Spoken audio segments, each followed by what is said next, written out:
Você já acordou aí? Vamos bater, hein? Vamos bater. Não acabou, não. Não acabou, não. Joga duro, guerreiro. Joga duro. Entrega a alma. Né? Você tem que me ajudar você. Entrega a alma, joga duro, bomba de coraçõezinhos. Vai bombando, vai bombando. Vai bombando, vai bombando. Vamos lá que eu tenho que jogar duro. Professor, não tem musiquinha? Não, porque o couro vai comer daqui a pouco. Apesar que a prova de direito é à tarde, né? Aí vai ser bom, porque, veja, você pode fazer a prova de português, aí saiu da prova de português, vai dar uma olhada nessas dicas que eu vou dar aqui de jogo duro total. Beleza? Na hora do almoço, né? Você que não está vendo a live. Porque o teu amigo vai falar, né? O Zuco fez uma live aí de manhã, mas jogo duro total. Aquele cara é doido. Ele fica pilhado, né? De manhã ele... Rapaz, ele não foi pra balada, não, zoar e tal. Não, meu irmão, ele dormiu cedo que ele falou o seguinte: ele vai acordar cedo pra bombar com os alunos. Meu compromisso com você é sério, né? Eu não sou estelionatário acadêmico, beleza? Vem comigo aqui. Eu vou te chamar no PC pra dizer o seguinte: pega lá o teu material do aulão, né? Que eu queria bater mais no final. Eu queria bater mais no final da aula, mas né, eles não me dão tempo, eles me cortam, né? Então pega lá o seu material, né? Eu faço um estudo muito forte, eu não brinco não. Pega o seu material aí, quem foi no aulão. Quando você foi no aulão, é agressão, eu quero agredir. Se você foi no aulão, pega seu material aí. Por quê? O que eu vou fazer aqui? Eu vou só passar informações, de repente, que eu não falei no aulão, porque não deu tempo. Não é isso?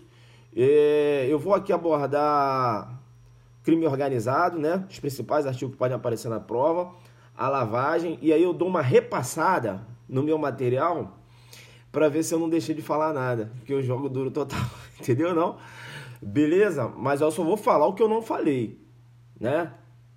Vou ver aqui, porque de repente esqueci não deu para falar. Vocês sabem que é pouco tempo que eu tive lá, mas eu sou muito agressivo, né? Já perceberam, né? Rapidinho, o aluno fica doido. Mas hoje ele já está meio que descansado, acordou cedo, estava folheando. E como a prova de português é 9h30, ele vai assistir aqui minha live, uma horinha de live, né? Vai fazer a revisãozinha de português dele, ou senão ele vai pegar essa live depois, né? Tomara que não trave. Vamos lá então. Você tá na área aí? Você tá na área aí? Você tem que falar que você tá na área, pra gente começar logo aqui. Beleza? Você tá na área aí? Vamos lá, você tá na área.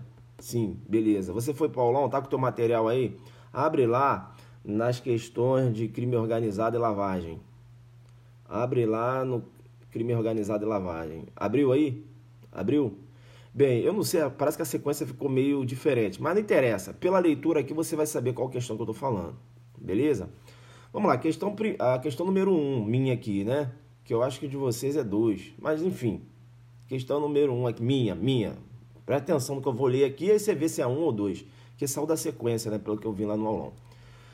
Constitui crime previsto na Lei 12.850 a conduta de promover, constituir, finalizar ou integrar, pessoalmente ou por interposta pessoa, organização criminosa, aumentando-se a pena de 1/6 a 2/3, se na atuação da organização criminosa houver emprego de arma de fogo. Olha, questão errada. Eu aqui montei uma pegadinha. Porque se você for observar na lei de crime organizado, o artigo 2º, parágrafo 2º, menciona que as penas aumentam-se até a metade se a atuação da organização criminosa houver emprego de arma. O aumento é até metade e não de 1/6 a 2/3. Por que eu montei essa pegadinha? Porque eu tenho uma outra causa de aumento ainda lá na lei de crime organizado. Essa causa de aumento aqui sim é de 1/6 a 2/3, mas aqui não entra arma de fogo. Entenderam a pegadinha que ele vai jogar? Ele vai tentar jogar arma de fogo aqui, ó, no parágrafo 4º. E no parágrafo 4º, a pena vai ser aumentada de 1/6 a 2/3 se a organização criminosa, se há participação de criança ou adolescente, se há concurso de funcionário público, valendo-se a organização criminosa dessa condição para a prática da infração penal, se o produto ou proveito da infração penal destina-se a todo ou em parte ao exterior, se a organização criminosa mantém conexão com outras organizações criminosas independentes, se a circunstância do fato evidenciar a transnacionalidade da organização, não é isso? Veja, o parágrafo 4º, né? Aqui sim a pena vai ser aumentada de 1/6 a 2/3. Aí ele sabe que você estudou que a arma de fogo também aumenta a pena. Só que ele vai pegar a arma de fogo e vai jogar aqui, no parágrafo 4º. Aí você vai falar, aqui não. Por quê? Porque quando for arma de fogo, a pena aumenta da metade. Deu para entender isso, a pegadinha aí? Que você não vai dar mole? Se você colocar aí, professor, entendi, pode jogar duro, pode seguir. Beleza? Você inclusive falou isso ontem. Isso aí eu tô falando de novo, né? Porque de repente você não entendeu. Eu posso seguir? Vamos então. Tu tá com a tua lei aí, né, filho? Tu não tá, porra, eu tô aqui com a minha lei. Eu quero te ajudar, mas você tem que me ajudar a ajudar você. A minha tá aqui, bisurada. Você tá com a tua aí. Não tá? Então vambora. Vamos meter o pau. Beleza? Essa seria a pegadinha. Vamos lá. Isso. Vamos bater. Essa outra questão também é muito importante, eu montei essa questão, porque essa questão aqui pode induzir muita gente a erro. Tem muita gente que não conhece esse dispositivo. Vamos lá. Conforme a Lei 12.850 de 2013, o delegado de polícia e o Ministério Público, mediante autorização judicial, terão acesso aos dados cadastrais do investigado, que informa exclusivamente a qualificação pessoal, a filiação, o endereço mantido pela Justiça Eleitoral, empresas telefônicas, instituições financeiras, provedores de internet e administradoras de cartão de crédito. Se liga, a lei de crime organizado, não só a lei de crime organizado não, e da lavagem de dinheiro, prevê que o acesso exclusivamente à qualificação pessoal, veja, né, veja esses dados, né, constando essas instituições que eu falei aqui, não há necessidade de autorização judicial. Beleza? Artigo 15 da Lei 12.850. Beleza? Aí você vai ler o 15, o 16, o 17. Beleza? 15, muito importante. O cara vai jogar autorização judicial aqui, você, não, aqui não me pega. Beleza? Muita gente cai. Porque acha que isso aqui é quebra de sigilo. Não é bem isso não. Né? Qualificação pessoal. Deu para entender isso? Posso seguir? Posso seguir? Vamos lá então. Vamos lá. Questão 3, né? Isso aqui a gente já fez ontem, estou refazendo com vocês aqui, falando outros detalhes que não deu para falar na aula. Considerando a relevância da colaboração prestada, professor, por que você está batendo essa lei? Cara, sei lá, amanheci, assim, esses caras vão bater na 12.850, na lavagem. É um tema que tá, sabe, ventilando, ainda mais aqui pro sul, né? Curitiba, jogo duro. Porra, vamos ver. Não sou bobo. Considerando a relevância da colaboração prestada, o Ministério Público, a qualquer tempo, o delegado de polícia nos autos do inquérito policial, com manifestação do Ministério Público, poderão requerer ou representar o juiz pela concessão do perdão judicial ao colaborador, ainda que esse benefício não tenha sido previsto na proposta inicial e que a colaboração seja posterior à sentença, aplicando o que couber o 28 do CPP. A pegadinha aqui, se liga, o delegado ele pode propor, né, acordo de colaboração, o STF, veja, mesmo que ainda não tenha uma decisão pacificada, mas já há uma inclinação, entendendo que o delegado de polícia ele tem legitimidade. E outra, a lei dá legitimidade ao delegado de polícia. Sem corrente do Ministério Público, entendendo que o delegado de polícia não pode propor acordo de delação, porque, veja, quem é o titular da ação penal é o Ministério Público. Entendeu? O Ministério Público tem que verificar a conveniência ou não da propositura de uma ação penal. Entenderam ou não? Titular da ação penal por força do artigo 129, inciso 1 da Constituição Federal, o Ministério Público. Essa é a corrente do MP. Entenderam ou não? Mas veja, a proposta de colaboração feita pelo delegado de polícia tem participação do MP. Entenderam ou não? Então essa é a inclinação do STF. Entendendo que o delegado de polícia tem sim legitimidade para propor acordo de delação. Tá? Bem, a pegadinha aqui monstra total é que se a colaboração ela é posterior à sentença, não há que se falar em perdão judicial. Porque você tem aqui, ó, o artigo 4º, parágrafo 5º, que menciona: se a colaboração for posterior à sentença, a pena poderá ser reduzida até a metade, ou será admitida a progressão de regime, ainda que ausente os requisitos objetivos. Pegadinha aqui, ele vai colocar, ó, será admitida a progressão de regime desde que presente os requisitos objetivos. Não há necessidade de requisitos objetivos no que se refere à progressão de regime. Deu para entender isso? Beleza? Não dá aqui para aprofundar muito, mas só para você se ligar na letra da lei. E é a nossa intenção. Aqui não é uma lei, não é uma aula de crime organizado. A gente está só batendo aqui na pegadinha nas letras da lei. Bem, quando eu falo lá da colaboração premiada, isso, se liga no que eu vou falar. Se liga no que eu vou falar. Artigo 4º. Se liga no que eu vou falar, né? Tô falando os artigos aqui, claro. Depois, a aula vai acabar. Depois, você vai almoçar lá, você vai olhar o que eu tô falando e vai para a prova. Beleza? Não é ficar igual um doido lendo milhões de artigos, não. Chegar lá, você não lembra porra nenhuma. Tem que focar, guerreiro. Tem que ir no que cai. Estou te falando para você o que cai. Tá? Importante do artigo 4º. Para a concessão do perdão judicial, redução da pena, né? Até 2/3 da pena privativa de liberdade, ou substituição da pena por restritiva de direitos. Veja, a colaboração ela tem que ser efetiva. Tem que ser eficaz. Né? Por que isso? Porque o parágrafo 1º do artigo 4º menciona, em qualquer caso, a concessão do benefício levará em conta a personalidade do colaborador, a natureza, a circunstância, a gravidade e repercussão social do fato criminoso e a eficácia da colaboração. Porque se o cara colabora e aquilo nada ajudou na investigação, não há que se falar no benefício previsto aqui no artigo 4º. Que inclusive o STF entende que, atendido todos os requisitos, esses benefícios do artigo 4º criam um direito subjetivo para o colaboração. O colaborador é um direito dele, subjetivo, desde que atendido todos os requisitos, né? É muito importante você verificar que o artigo 4º menciona, né? O juiz poderá, a requerimento das partes, conceder o perdão judicial, reduzir a pena até 2/3, a pena de privativa de liberdade até 2/3, ou substituída por restritiva de direitos, daquele que tenha colaborado efetivo e voluntariamente com a investigação e com o processo criminal, desde que dessa colaboração advenha um ou mais dos seguintes resultados. Veja, é alternativo.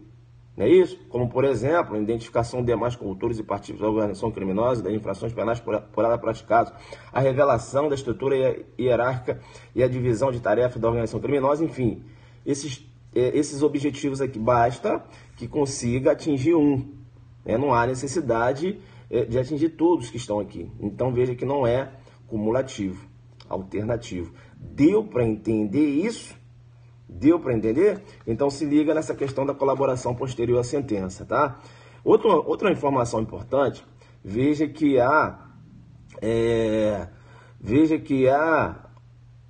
vamos focar aqui, veja que na colaboração, veja que há o acordo, né?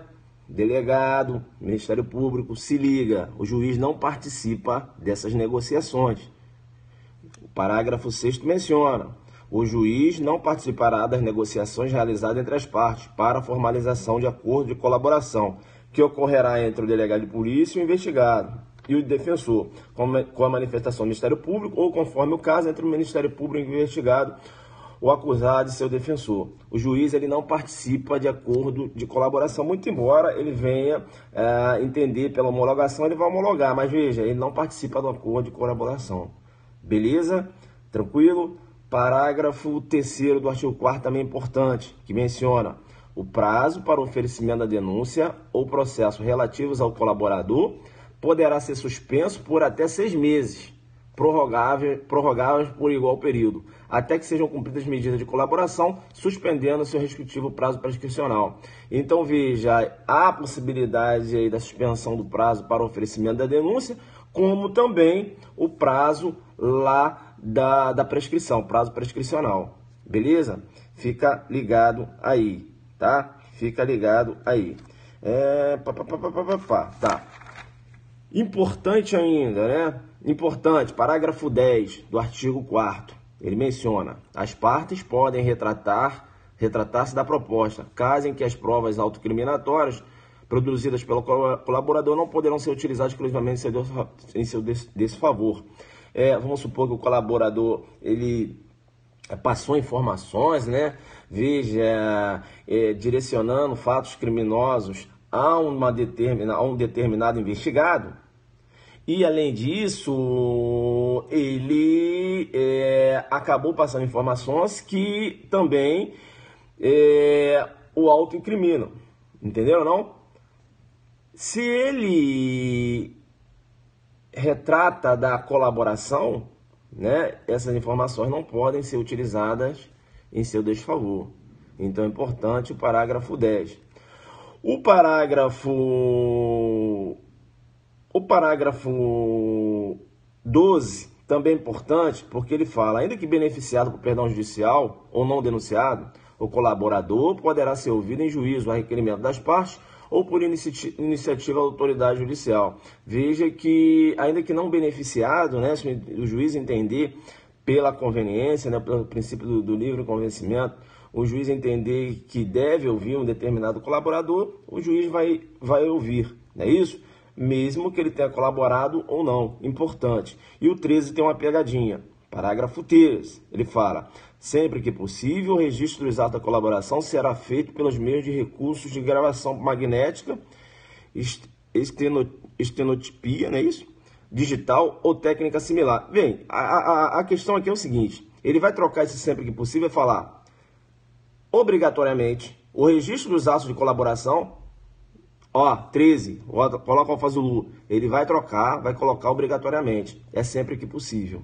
Beleza? A gente aqui está batendo na pegada da banca, que é uma pegada meio que letra de lei, tá? Beleza? Beleza. Você não pode deixar isso. Coloca aí, parágrafo 13, coloca aí, sempre que possível, colocar o fazulu, ele vai meter obrigatoriamente aqui, ó. Aqui não, afastou. Vem cá comigo agora. Você não pode ir para a prova sem olhar a seção 5 lá, que trata dos crimes ocorridos na investigação e na obtenção da prova. Beleza? Falando em obtenção da prova, já se liga aí, que pode cair na sua prova. Ele pode perguntar quais são os meios de obtenção de prova, quando você fala de crime organizado. Então, artigo 3º, importante: em qualquer fase da persecução penal, serão permitidos, sem prejuízo de outros já previstos em lei, os seguintes meios de prova. Olha, meio de provas, lá no crime organizado. Joga duro comigo. Inciso 1, colaboração premiada, né? A gente já falava aqui. Captação ambiental de sinais eletromagnéticos, ópticos ou acústicos. Inciso 2, tá? Ação criminosa, inciso 3. Inciso 4, fala lá do acesso a registro de ligações telefônicas. Enfim, eu não vou ficar aqui, né? Aí já se liga. Ou seja, esses meios de obtenção de provas aqui do artigo 3º são importantes. Você tem que saber, beleza? Ele vai pedir, são meios, ele vai colocar alguma diligência aqui que não entra. Então, veja, artigo 3º, você já vai dar uma lida aqui e já vai verificar quais são os meios. Calma, a gente vai lavar dinheiro, eu acho que vai cair isso também. Eu vou bater aqui, calma. Tá, importante ainda, pode cair o artigo 1º da Lei de Crime Organizado, né, que dá o conceito de organização criminosa. Ele menciona: considera a organização criminosa associação de 4 ou mais pessoas. Ele vai jogar 3. Ele joga duro. 3 ou mais pessoas, 4 ou mais pessoas. Beleza? Estruturalmente ordenada, caracterizada pela divisão de tarefa. Aí fala que, aí diz o seguinte, ali continua: ainda que informalmente, né? Ele vai colocar assim, ó, de forma, desde que formalizada, entendeu não? Então, ó, informalmente, né? Não há necessidade, você tem aquela estrutura toda complexa, né? Eu digo o seguinte, digo aquela estrutura complexa formalizada, né? Veja que ainda que informalmente, tá? Com o objetivo de obter, direto ou indiretamente, vantagem de qualquer natureza, mediante a prática de infrações penais. Ele vai trocar, colocar um fazulu, ele vai colocar crimes, infrações penais. Você fala, segundo a lei 12.850, não é infrações penais, crime, não é crimes, infrações penais, ou seja, contravenção entra também. Aí, ó, se liga, coloca o fazulu, cujas penas máximas sejam superiores a 4 anos. Ele troca aqui, superiores a 3, ou melhor, isso, coloca superiores a 3, então fica ligado, a lei fala 4, beleza? A 6, a lei fala 4, letra da lei, ou que sejam de caráter transnacional, beleza? Então, artigo 1º, você não pode ir para a prova sem saber, porque é o conceito de organização. Volta comigo aqui. Então, veja, lá na seção 5, dá uma olhada nos crimes. E se liga, porque pode cair na sua prova uma questão em que o agente, em sede de colaboração, acaba imputando um fato criminoso a uma pessoa que ele sabe inocente. Aí tá lá você marcando difamação igual um bobão. Princípio da especialidade. Cai lá no artigo 19 da Lei 12.850, né? A difamação em sede de colaboração, artigo 19. Coloca aí o Alfa Zulu. Tu não vai estar lá, né? Aí ele dá uma questão, pode ser lá em penal especial, dando uma questão, o cara imputando fato criminoso a uma determinada pessoa, né? Durante a delação premiada aqui, ó. É no 19. Tu não tá lá marcando difamação igual um doido lá, não. Princípio da especialidade. Beleza? Então, olha, o artigo, lá na seção 5, o artigo 18, 19, 20, 21, figuras típicas. Tu tem que saber. E tu vai dar uma olhada aí. Beleza? Me ajuda a ajudar você. Vem comigo. Infiltração de agentes, né? Eu tô achando que vai cair, por isso que eu tô dando essa pegada aqui. O artigo 10 fala em relação à infiltração de agentes. Sempre sabendo que infiltração de agentes, artigo 10, né? Há necessidade da autorização judicial, não é isso? E tem condição. Artigo 10, parágrafo 2º. Será admitida a infiltração se houver indícios da infração de que trata o artigo 1º e se a prova não puder ser produzida por outros meios. Ou seja, a infiltração de agentes de polícia é um mecanismo de obtenção de prova, veja, excepcional. Beleza? Se não puder ser produzida por outros meios disponíveis. Importante, prazo na infiltração. A infiltração será autorizada pelo prazo de até 6 meses. Sem prejuízo de eventuais renovações, ou seja, a possibilidade de renovações. Dá uma olhada lá no artigo 190A, que fala em relação à infiltração dos agentes na internet, né, para investigar determinados crimes previstos lá no ECA. Lá tem um prazo diferente, beleza? Dá uma olhada lá. Qual, professor? Eu falei, você não pode ir para essa prova sem ler o artigo 190A. Beleza? Tranquilo? Vamos continuar aqui na infiltração. Tá. Importante quando a gente menciona acerca da infiltração, porque na infiltração você tem que ter autorização judicial. Será que para sustar a infiltração, por exemplo, num caso em que o agente ele sofre risco iminente, será que o juiz ou o delegado tem que representar para o juiz, para que o juiz venha determinar a cessação daquela infiltração?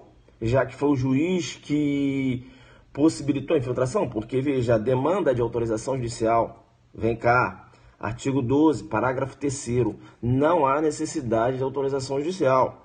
Olha o que fala o parágrafo 3º. Havendo indício seguro de que o agente infiltrado sofre risco iminente, a operação será sustada mediante requisição do Ministério Público. O Ministério Público, né, fala lá com o delegado para sustar, ou pelo delegado de polícia. Ou seja, o delegado de polícia de imediato ele susta a infiltração. Dando imediata ciência ao Ministério Público e à autoridade judicial. Ou seja, o juiz é só comunicado, joguei duro com você.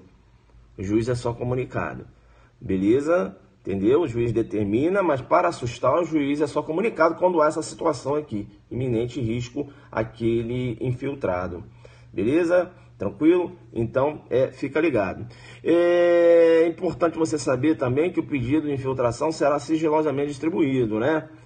Veja que o artigo 11 menciona: o requerimento do Ministério Público, representação do delegado de polícia para infiltração de agentes conterá a demonstração da necessidade da medida, o alcance das tarefas dos agentes e, se liga, quando possível, os nomes ou apelido das pessoas investigadas e o local da infiltração. Se liga, coloca o Alfa Zulu. Ele vai colocar aqui, ó, obrigatoriamente, né, os nomes ou apelido das pessoas investigadas e o local da infiltração. Aqui não. Aqui não, coloca o Alfa Zulu. Ele vai colocar obrigatoriamente, beleza? Então se liga, quando possível, lá no artigo 11, quando possível, né? Os nomes ou apelidos das pessoas investigadas e o local da infiltração. Entenderam? Ó, pessoas investigadas, não é um infiltrado. Entenderam? Isso aqui pode te levar a um erro. Porque você, como são pessoas investigadas e o local da infiltração, obrigatoriamente tem que ter o nome dos caras. Olha aí, ó, quando possível. Beleza? Jogou duro? Jogou duro.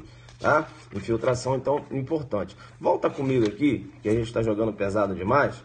Quando a gente trata da infiltração, que tem mais um dispositivo aqui muito importante, né? Que fala acerca da exclusão da culpabilidade. Voltar para cá, jogador no total comigo. Beleza. Artigo 13. Se liga só o que eu vou falar. Tá. Primeiro, o 13 é importante porque ele fala do excesso. Olha aí, você não é policial, né, delegado e tal, e você nem sabia que aquele agente infiltrado ele não pode se exceder na missão dele, não é isso? Já que esse agente infiltrado, professor, quando ele está nessa organização criminosa e veja, ele é obrigado a matar alguém, a questão, professor, você está falando aqui é que ele não é punível. E aqui, professor, tem uma das alternativas que menciona que ele está no estrito cumprimento do dever legal. Não. Professor, mas ele não está cobertado por uma excludente de ilicitude? Não. Aí que te pega. Beleza? Veja que menciona o artigo 13. O agente que não guardar em sua atuação a devida proporcionalidade com a finalidade da investigação responderá pelos excessos praticados, que eu acabei de falar agora. O importante é o parágrafo único. Não é punível, no âmbito da infiltração, a prática de crime pelo agente filtrado, no curso da investigação, quando inexigível a conduta diversa, ou seja, é exclusão de culpabilidade, joguei duro com você. Joguei duro com você. Aí ele vai meter excludente de ilicitude aqui, você vai engombou. Porque você acha que ele está, né? Veja, a lei, né, possibilitando a infiltração. Então, se ele mata alguém como agente infiltrado, você acha que ele está cobertado por um excludente de ilicitude.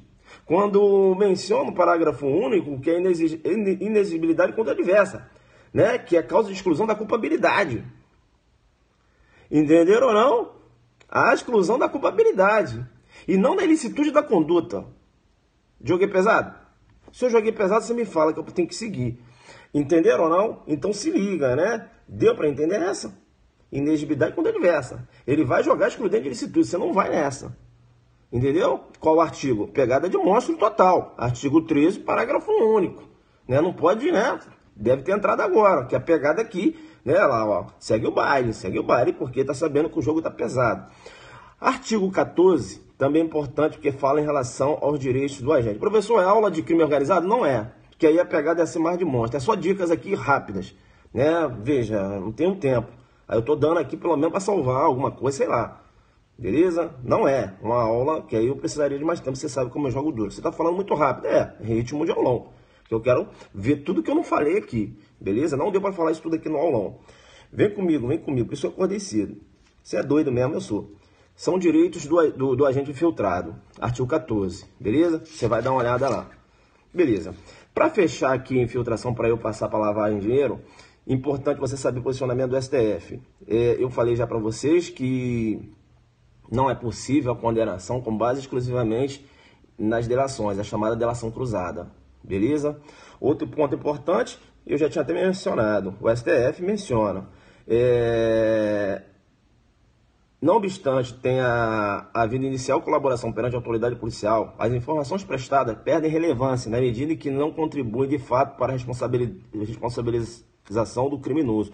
Ou seja, a eficácia objetiva da delação. A delação tem que ser eficaz, eu já tinha comentado isso com vocês. E também o STF deu uma decisão muito importante. Ele fala o seguinte: o fato do colaborador não ter idoneidade, isso não quer dizer que, e demonstrar desconfiança, né, da delação dele, isso não quer dizer que torna o acordo ilícito, né, ensejando a ilicitude das provas derivadas. Beleza? Não é porque o cara não tem idoneidade que a delação dele não vai servir. Tá? STF com essa pegada aqui. Tranquilo? Importante aí então. Beleza. Eu agora vou... que eu já tinha falado, ação controlada. Tá. Beleza. Eu vou falar da ação controlada agora. Ação controlada. Tá? Ação controlada, que é o retardamento da intervenção policial administrativa. Lá na lei de crime organizado, basta a prévia comunicação quando se trata de ação controlada. Se eu estou tratando de lei de drogas, eu tenho que ter autorização judicial. A gente viu isso lá no aulão, beleza? Importante você saber que o advogado, até o encerramento da diligência, ele não tem acesso aos autos. né? Veja que até o encerramento da diligência, o acesso aos autos será restrito ao juiz, ao Ministério Público ou ao delegado de polícia, de forma a garantir o êxito das investigações. Beleza? Importante aí. E outra, artigo 9º da lei, que menciona: se a ação controlada envolver transposição de fronteiras ou retardamento da intervenção policial ou administrativa, somente, olha a condição, poderá ocorrer com a colaboração das autoridades dos países que figurem como provável itinerário ou destino do investigado, de modo a reduzir os riscos de fuga, extravio do produto, objeto, instrumento ou proveito do crime.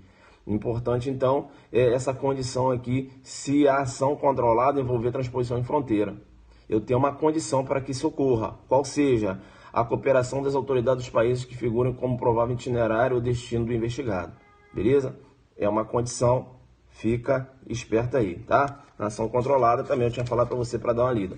Vamos lá agora para a lei de crimes, lavagem de dinheiro, mas antes, deixa eu ver se eu dei aqui, se a gente resolver todas as questões, tá? A minha 1, né, que falava: constitui crime da 12.850, a conduta de promover, constituir, financiar, integrar, aquela que a gente já tinha visto. Eu dei como errado e tal, deixa eu ver aqui. Tá, aquela colaboração seja posterior à sentença, tá errada, né, porque não há que se falar em perdão judicial, já tinha falado. Deixa eu ver se eu resolvi. Beleza, vamos lá para a lavagem. Vamos para a lavagem. Primeira questão da lavagem. Constitui crime previsto na Lei 9.613 a conduta de ocultar ou dissimular, na origem, localização, disposição, movimentação ou propriedade de bens, direitos ou valores provenientes direta ou indiretamente de crime, não abrangendo, portanto, a contravenção penal. É a questão errada, eu dei no aulão, né? Por quê? Porque a contravenção entra, porque a lei menciona lá: ocultar, dissimular, artigo 1º, a natureza, origem, localização, disposição, movimentação, propriedade de bens ou valores provenientes direta ou indiretamente de infração penal.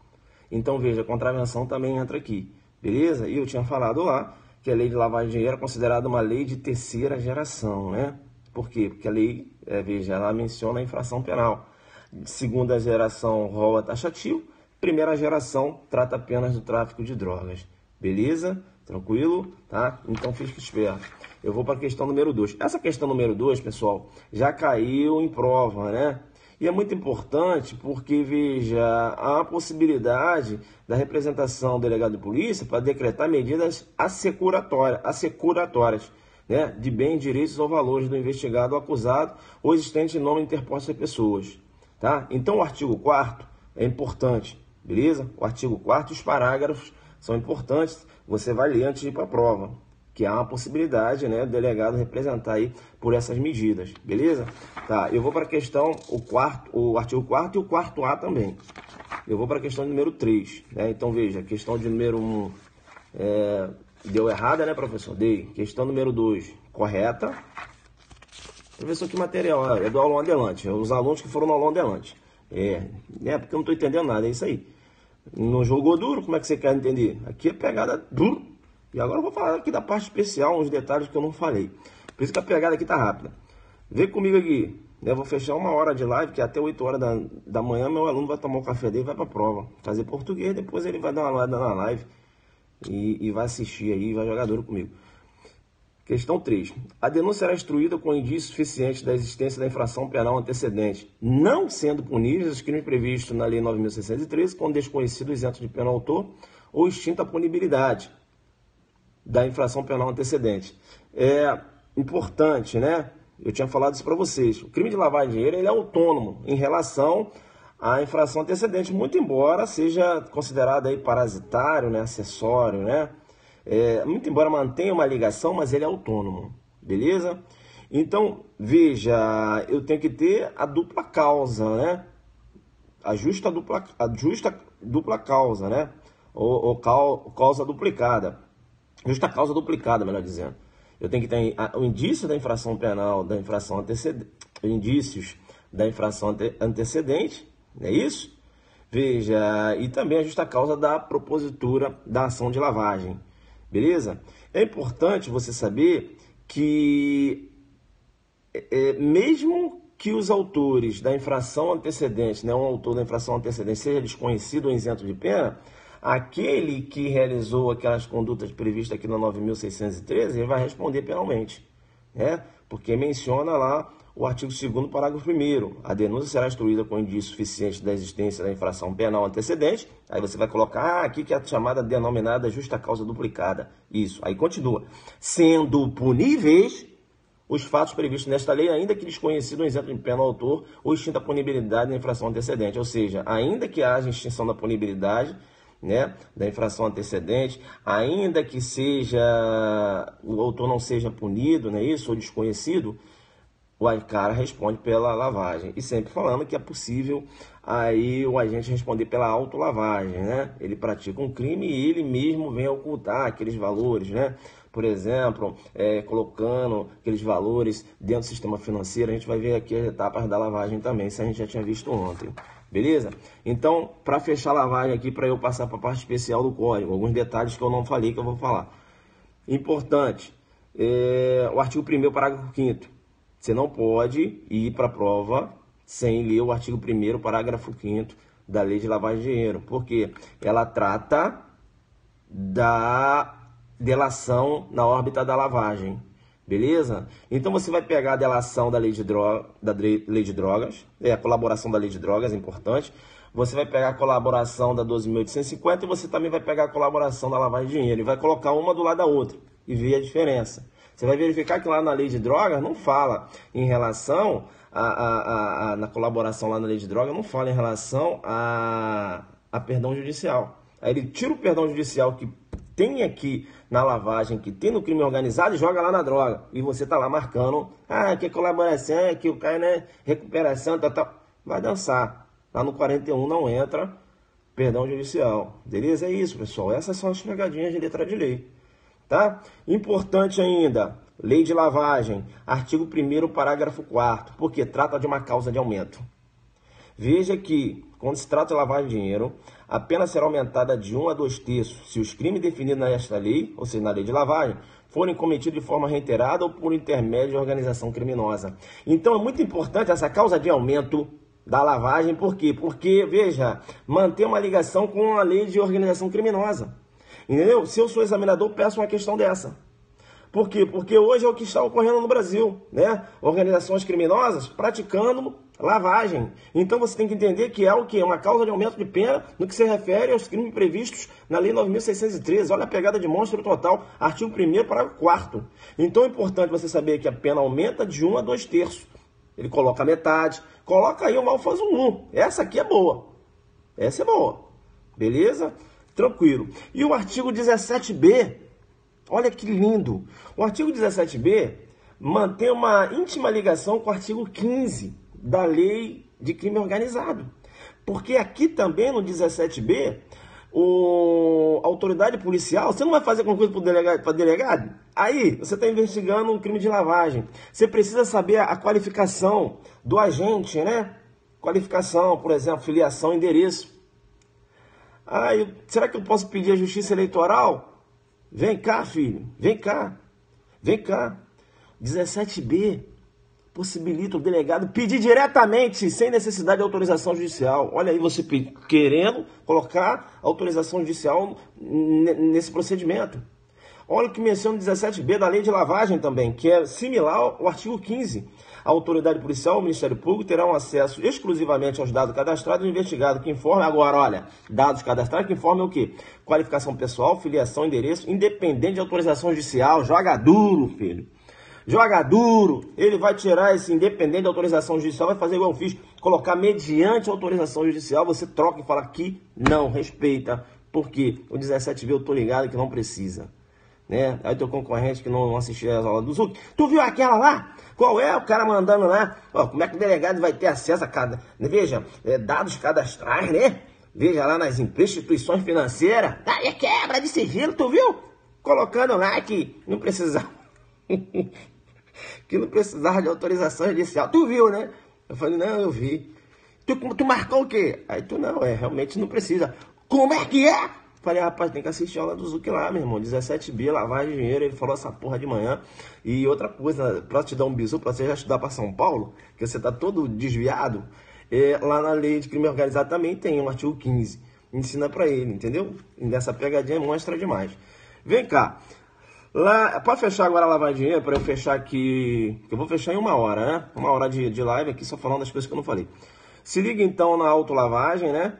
Autolavagem, eu tinha falado, nas etapas da lavagem. Vou tentar mandar um inglês aqui, se você fala inglês, quebra meu galho, beleza? Porque, veja, eu tô aqui querendo te ajudar, não vai ficar rindo de mim, não. Primeira etapa da lavagem, ou fase da lavagem, beleza? Colocação, ou placement, tá bom? Assim, placement, beleza? Pode aparecer em inglês. Você que é bom de inglês, escreve aí pra gente, né? Placement, isso, que pode aparecer aí. Escreve aí, pro aluno saber, porque tem prova que o cara joga em inglês.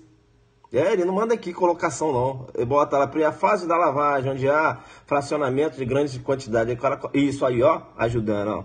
Jogando duro demais, é o pessoal do inglês aí. Beleza. Segunda fase, de simulação. Vê se eu vou falar certinho. Lauren. Joga aí, Lauren. De simulação. O que é isso? É realização de negócio, é o mascaramento da origem do dinheiro, né? Desde a transferência, envio de dinheiro, aí ó, Lauren, meu parceiro aí, bom do inglês. Segunda fase da lavagem. E a terceira fase da lavagem, olha como vou mandar legal, Joel Silva, Integration. Manda aí, guerreiro, quebra meu galho. Isso, terceira fase. Então agora em português, né? Joguei em inglês aqui, deu uma forçada. Português, colocação, primeira fase. Segunda fase, dissimulação, né? Colocação ou placement. Dissimulação ou Lauren. Integração ou integration. É a terceira fase, beleza? Primeira, colocação, placement. Dissimulação, Lauren. E a terceira fase, integration, ou integração. Importante você saber o que ocorre nas fases. Na colocação, fracionamento de grande quantidade. Dissimulação, mascaramento do dinheiro.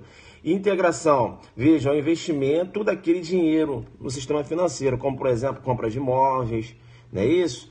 Compras de obras de arte, né? Veja, é a integração, ele acaba integrando aquele dinheiro que agora tem uma aparência de um dinheiro limpo. Beleza? E eu tinha falado isso ontem no aulão. Se o agente praticou um roubo de um banco e ele com esse dinheiro comprou um imóvel no nome dele, não há que se falar em lavagem.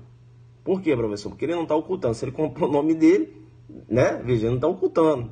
Está lá, inclusive, no nome dele. Beleza? Então não há que se falar de lavagem. Agora, se há a compra desse imóvel no nome de uma outra pessoa, né? Aí já está ocultando, quando na verdade é dele, né? E tá usando um laranja. Aí você tem a ocultação. Outra coisa importante é a teoria da cegueira deliberada, né? Que inclusive foi utilizada lá na ação penal 470, no mensalão. A teoria da cegueira deliberada, também chamada de teoria do avestruz, busca identificar o dolo eventual, não é dolo direto não. Dolo direto não precisa da aplicabilidade da teoria. Busca identificar o dolo eventual, objetivando responsabilizar o agente que deliberadamente se coloca na posição de desconhecer, né, a origem lícita do dinheiro. Beleza? Importante, né? Torre de vigia, eu já tinha falado para vocês também, órgão responsável por avisar movimentações financeiras estranhas. Banco, contadores imobiliárias, né? Avisar lá o COAF. Deu para entender, pessoal? Eu agora fecho a lavagem aqui, né? A gente deu uma boa... E vou aqui para a parte especial. Na parte especial, eu só vou falar aqui, na parte que eu tratei lá do aulão, que foi patrimônio, dignidade sexual, das coisas, de detalhes, de repente, que eu não falei. Que eu não falei, porque o que eu falei eu não vou falar, não. Tá? Eu lembro que eu não falei lá, porque não deu, a causa de aumento de repouso noturno, a majorante lá no furto. Primeiro bizu que eu quero te passar. Não há horário fixado. Você tem que verificar em que momento, né, aquela cidade, veja, ela adormece. Entenderam ou não? Possa ser que repouso noturno no interior seja a partir das 19 horas, são pessoas que acabam se recolhendo mais cedo, 20 horas. Em São Paulo, por exemplo, não há que se falar em repouso noturno às 21 horas. Por quê? 21 horas a cidade está movimentada. Entendeu? Não há, então, aqui não há horário fixado. Beleza? Outro detalhe, quando eu falo em repouso noturno, o agente adentrou a residência, mas ninguém mora naquela residência. Não há necessidade que essa residência seja habitada, quando eu trato de repouso noturno. Terceira dica que eu não dei no aulão e vou dar agora.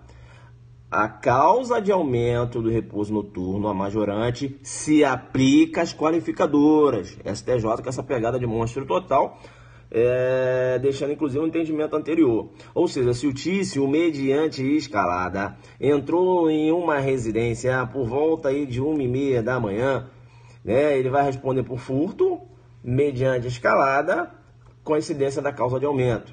Beleza? Outro ponto importante que não deu para falar no aulão, porque eu jogo duro demais. Veja, aí muita coisa não tem como, mas eu vou dar o bizu aqui. Furto mediante destreza. STJ, a pegada que você tem que comprovar que o agente se utilizou de habilidade, né? Aquela habilidade específica. Muito importante quando você fala do furto mediante destreza, é que você pode pensar que não há possibilidade do furto mediante destreza tentado, quando há.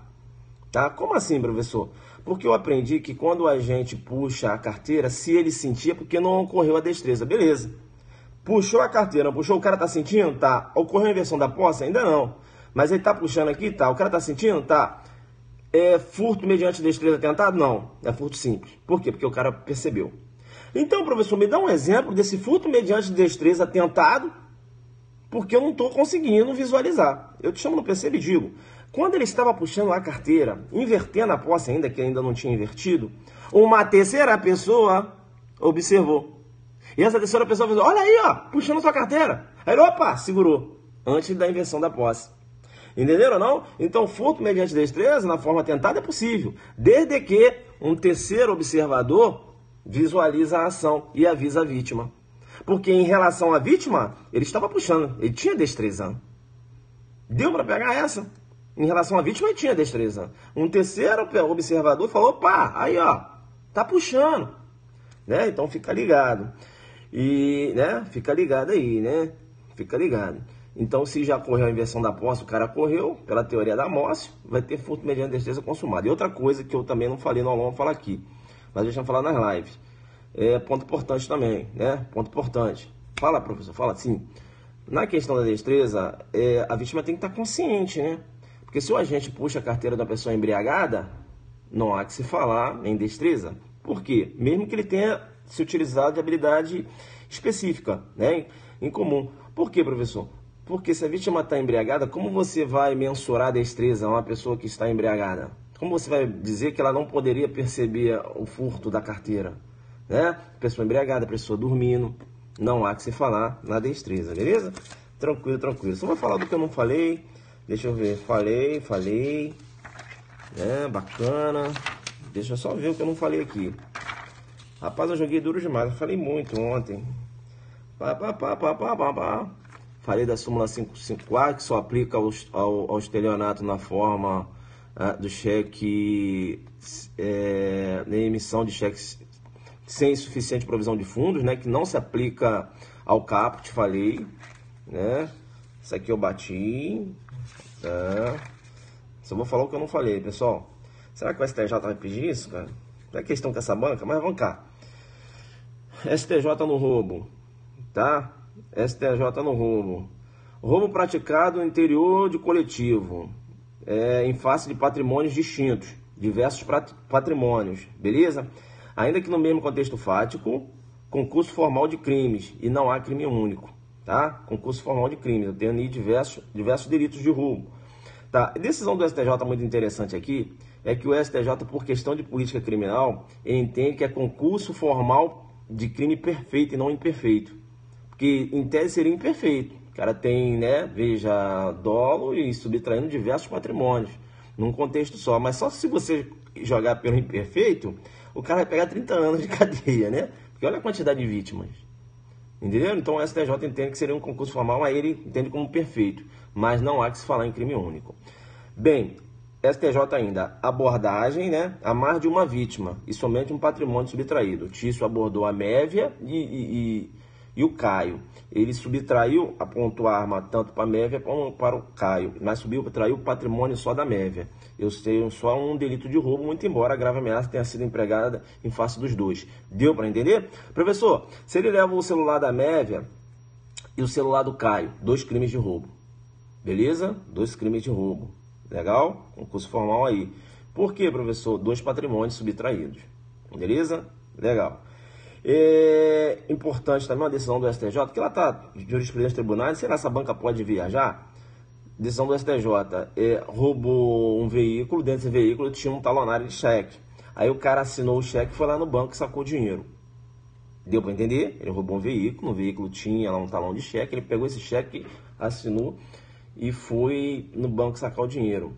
STJ, 2 crimes, roubo e estelionato. Não há que se falar em pós-facto impunível no que se refere ao estelionato. Pegada de monte total, beleza? Fica ligado aí. STJ ainda, o agente roubou o veículo e depois ligou para a vítima falando, olha, se você não me der o dinheiro, eu vou atear fogo nesse veículo que eu roubei de você. STJ, pegada, roubo e extorsão, tá? A ameaça de mal grave, né, em relação ao patrimônio, né, veja, ameaça de dano, né, melhor dizendo,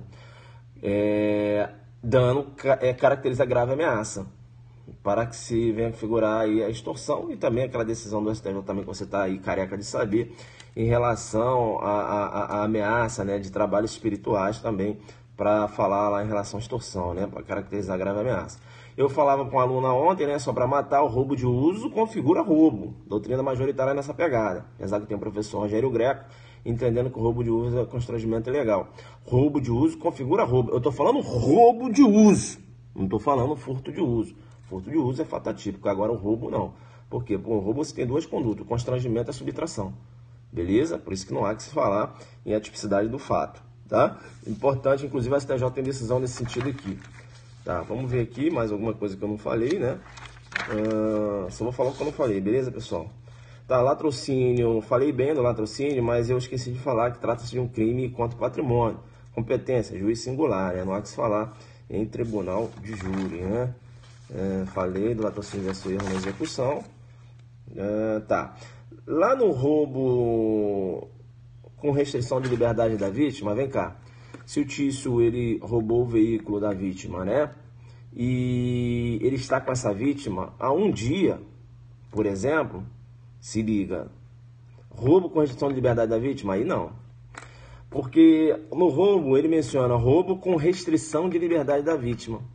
E não privação. Coloca o alfazulu, guerreiro. Coloca. Restrição é momentânea. Privação é uma coisa mais alongada. Entendeu? Então, se ele roubou o veículo da vítima, está com a vítima 1, 2 dias e depois libera a vítima, eu tenho roubo, chamo no percebo e digo, e sequestro. Não há que se falar só roubo com restrição de liberdade da vítima, não. 1, 2 dias, não. Entenderam, não? Tício subtraiu o veículo de MEV, mantendo o MEV em seu poder durante 48 horas. Roubo e sequestro. Entenderam, não? Professor, mas não seria roubo com restrição de liberdade da vítima e sequestro? Não, né, filho? Aí você está utilizando a restrição de liberdade da vítima lá com a majorante e também para configurar o sequestro. Não, né? Deu para pegar? Você pegou? Coloca aí. Você está aí? Ou você me abandonou aqui, eu estou jogando duro total. Quero fechar aqui, 1 hora, vou fechar. Faltam 7 minutos. Você está aí comigo ou não? Se você não estiver aí comigo, eu vou parar, porque você está aí na área. Você está aí, que eu estou aqui jogando duro pesado. Rapaz, acho que você não tá aí não, né? Porque... Ah, tá, então vamos embora. Tá, vamos ver aqui na extorsão que eu não falei, beleza? O que eu falei não tem mais como falar, né? Tá, extorsão, sequestro... sequestro relâmpago, né? A gente tratou ontem, não vou tratar aqui. Tá, extorsão virtual. Eu tinha falado ontem, né? O cara liga... que eu tô aqui com a sua filha, não sei quem, que causão. É extorsão, beleza? Falso sequestro no telefone, é extorsão. Não vai marcar outro delito, é extorsão. Beleza? Tranquilo. Vamos lá. Só vou falar o que eu não falei, né? Tá. É importante que eu falava para vocês, lá na extorsão, agora extorsão mediante sequestro, extorsão mediante sequestro. Extorsão, consumação, exigência, mera exigência. Extorsão mediante sequestro, consumação, cerceamento de liberdade da vítima. Extorsão mediante sequestro, cerceamento de liberdade da vítima. Extorsão, mera exigência. Cuidado com a diferença. Vem comigo aqui. Lá na extorsão mediante sequestro, e essa aqui é boa para cair.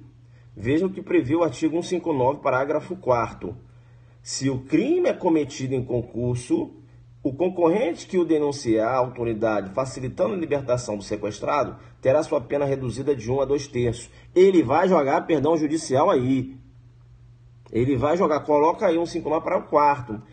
Veja, redução da pena, né? Tem apenas redução da pena de 1 a 2/3. Aí ele vai colocar lá perdão judicial. Entendeu?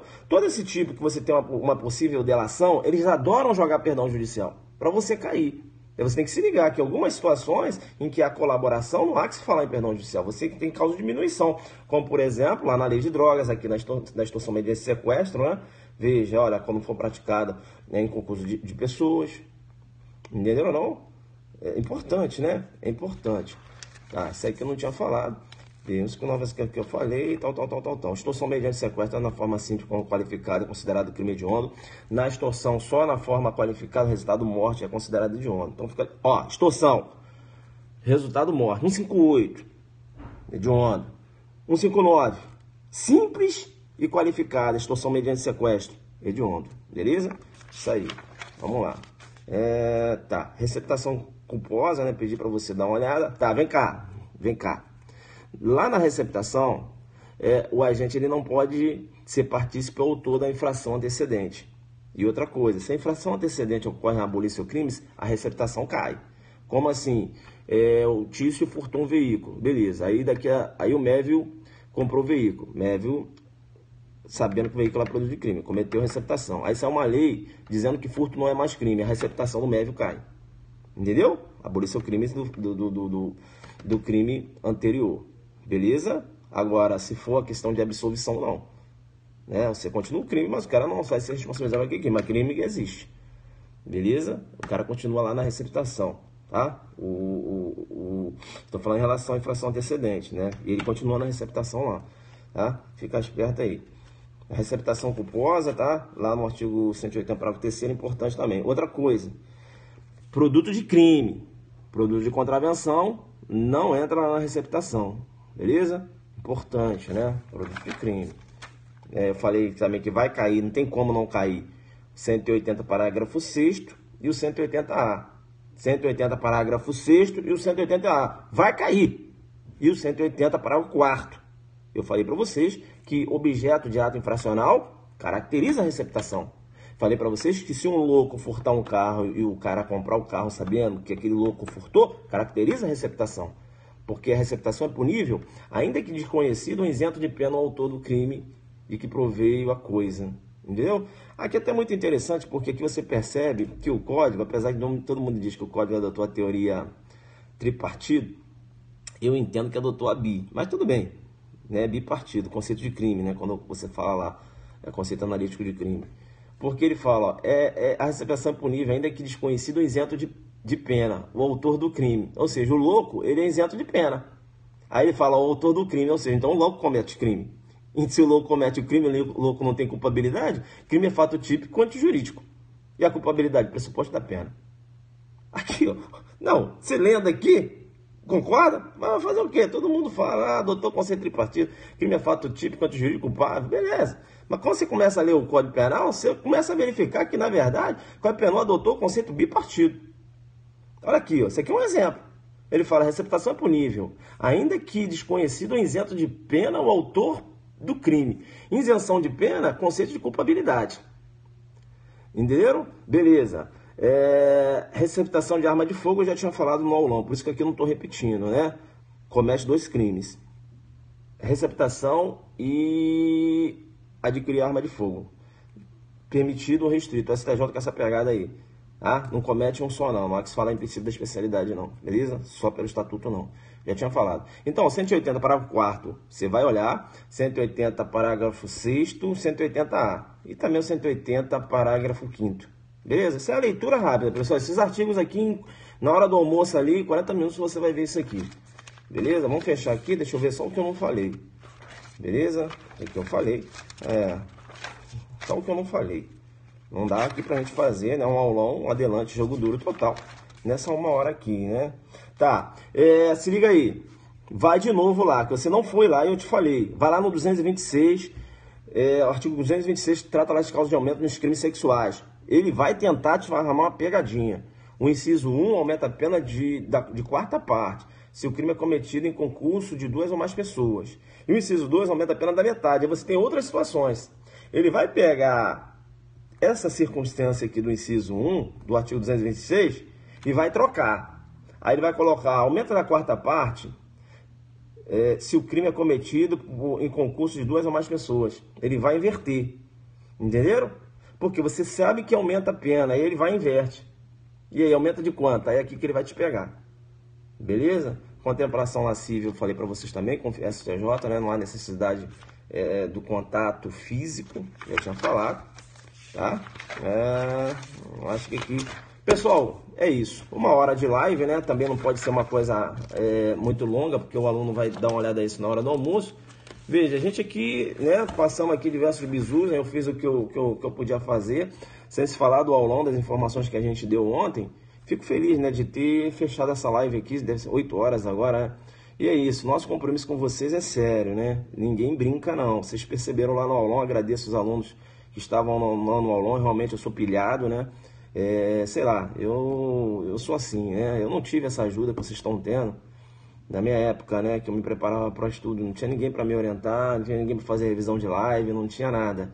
Eu tinha que correr atrás sozinho. Agora, só que Deus, sozinho não, porque Deus me ajudou. Então Deus me deu uma missão, ajudar outras pessoas. Não é porque hoje eu tenho 12 anos, não são 12 dias, né? Não são 12 meses, são 12 anos no cargo de delegado de polícia, né? Mais uns 18 aí na vida militar. Veja, que eu tenho que achar que eu sou... E hoje, por ter uma certa didática, né, que agrada um pouco vocês, que eu sou um super... o Zucker, não sei o que, nada a ver. Vocês já perceberam, eu sou uma pessoa muito simples, eu sou assim. E hoje eu não posso me furtar dessa missão, né? Que é ajudar vocês. Eu fiz aqui uma revisão para você que pagou, para você que não pagou, enfim.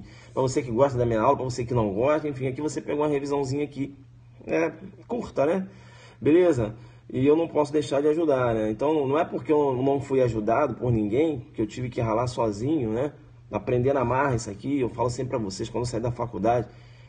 veja, pessoal, direito de concurso é outro direito. Não é aquele direito em faculdade lá, não.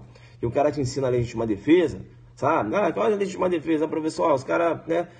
Veja, uma agressão injusta, aí você pode agir em legítima defesa. Mas ele não fala dos outros requisitos, né? Conhecimento da situação justificante, não é isso? Proporcionalidade, isso aí você vai aprender ganhando porrada em reprovações em concurso público. Aí você fala assim, olha, eu tenho que aprender o direito de concurso, que é o direito de correntes doutrinárias, que é o direito de, sabe, de pegada de monstro, de ver onde estão as pegadinhas, o que o cara pode fazer ou não. É onde você aprende a estudar com maldade, é uma outra situação. Entenderam ou não? Então, esse fato, o cara saiu da faculdade e passou direto para concurso. Pô, tem alguma informação aí que não está muito clara. Professor, tem muitos aí que estuda, vê a aula do Zuc, o cara tá na faculdade, mas o cara estuda, né, veja, questões de concurso, irmão. O cara tá lá no site realizando questão de concurso, o cara tem material de concurso e tá fazendo faculdade. Aí chega no final da faculdade, saiu da faculdade e passou. Só que ele não tem a humildade de dizer que ele estudava para concurso. Agora, não me vem falar que o cara que sai de faculdade enfrenta uma prova dessa aí e passa. Não passa, a pegada de monstro. E em faculdade pode ser público, pode ser particular. Não ensina a pegada de concurso. Seja humilde. Então chega lá e fala, eu passei sim, saí da faculdade, passei. Claro, mas eu já estudava antes, né, durante a faculdade. Assistia lá aula do Zuc lá, umas paradas lá, né, lia lá um livro do professor Renato Brasileiro, lia Kleber Masson, né, lia Cirino, entendeu? Eu estudava, sabe, a provinha da faculdade, mas eu lia lá, sabe, informativos do STJ, STF, né, eu tirava um horário ali. Aí eu acabei a faculdade aqui e passei no concurso, mas essa parte o cara não fala.